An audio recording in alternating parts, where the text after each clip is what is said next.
Hi everyone.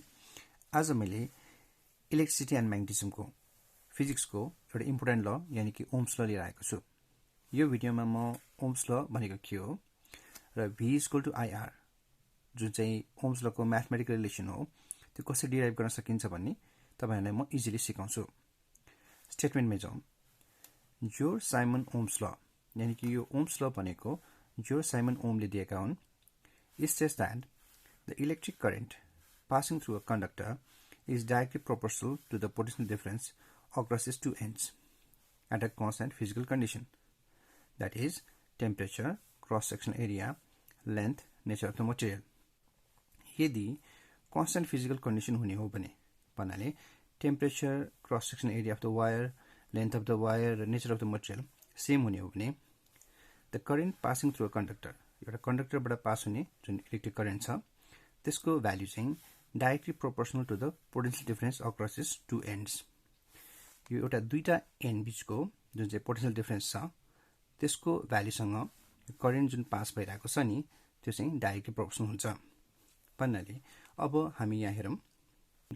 यो conductor छ त्यसलाई हामीले यो वायरको रूपमा देखेका छौँ।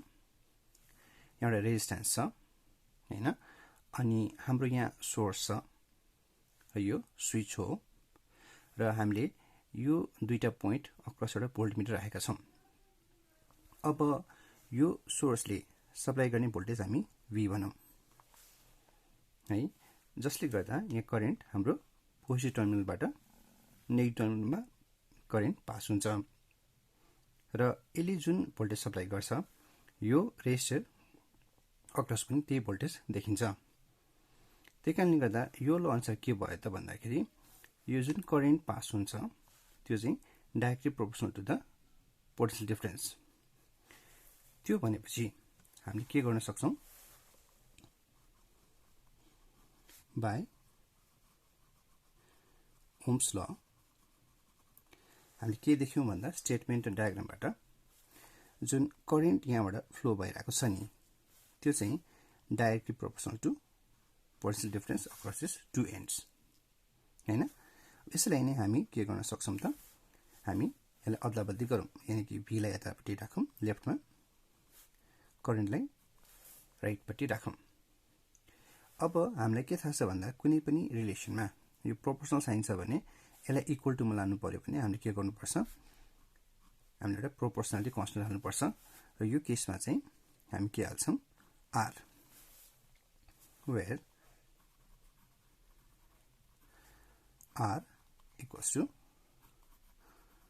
proportionality constant, where R equals to proportionality constant known as the resistance है। यो जुन छ R भनेको प्रोपोर्शनलिटी कन्स्टेन्ट हो जुन चाहिँ रेजिस्टेन्स भनेर बुझिन्छ। भनेपछि हाम्रो जुन चाहिँ ओम्स लको म्याथमेटिकल रिलेसन जुन छ यो चाहिँ के हुन जान्छ, V = IR हुन जान्छ। भनेपछि के देख्यो त भाइ बहिनीहरु, यदि भोल्टेज बढ्यो भने हाम्रो करेन्ट पनि बढ्न जान्छ र त्यसको उल्टा यदि भोल्टेज कम छ भने हाम्रो के हुन्छ त, करेन्ट पनि घट्न जान्छ।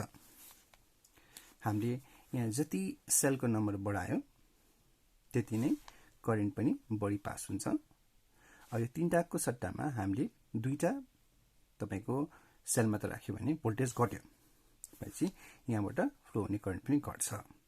ओम्स लको मेन जिस्ट त्यही नै हो र म्याथमेटिकली हामी यसरी डिराइभ गर्न सक्छौं। अब न्यूमेरिकलहरु गर्नलाई चाहिँ हामीले के गर्न सक्छौं भन्दा यो ओम्स ट्रायंगल भन्नाले हामीले सपोज V लाई यहाँ राख्यौं रे भने हामी I यता राखौं र R लाई चाहिँ हामी यतापट्टि राखौं है। यसो राख्यो भने यो ओम्स ट्रायंगलबाट हामीले कसरी फर्मुला डिराइभ गर्न सक्छौं त, त्यो भनेको चाहिँ कस्तो भन्दाखेरि त्यो V यता भयो I यता छ या R छ भने यो एउटै लेभलमा छ भने हामी बीचमा हामी के राखौं त, इन्टु राखौं। यसबाट हामीले निकाल्न सक्ने फर्मुला भनेको एउटा त ओम्स लको भइहाल्यो, यानी कि V भनेको के भयो इज इक्वल टु लेखौँ, P लाई छोपिदियो भने के हुन्छ, के बाँकी रह्यो I र R भनेपछि P is equal to I into R लेख्न सक्छौँ। त्यसरी नै सपोज हामीलाई कुनै पनि न्युमेरिकलमा I क्याल्कुलेट गर्नु पर्यो, त्यसो छ भने हामी I लेखौँ, I लाई छोपिदिउँ इज इक्वल टु यो V यो चाहिँ के गर्छ अपनको जस्तो काम गर्यो। So I is equal to के भयो भाइ बहिनीहरू P upon R, P upon R हुन्छ। त्यसरी नै कुनै पनि न्युमेरिकलमा हामीलाई R निकाल्नु पर्यो, त्यसो भने हामी R लेख्न सक्छौँ, इक्वल टु लेखौँ, R लाई छोपिदिउँ भनेपछि V अपन जस्तो छ V upon I, R equals to V upon I। यसरी हामीले ओम्स लको स्टेटमेन्ट कसरी डिराइभ गर्न सकिन्छ र ओम्स ट्रायंगलबाट हामीले एउटा क्वान्टिटी थाहा छ भने अर्को दुईटा क्वान्टिटी कसरी निकाल्न सकिन्छ भनेर इजिली डिराइभ गर्न सक्यौं। आशा गर्दछु कि भाइ बहिनी बुझ्नुभयो होला। नबुझ्नु भएको खण्डमा कृपया कमेन्ट सेक्सनमा गएर फेरि सुन्न सक्नुहुन्छ। Thank you.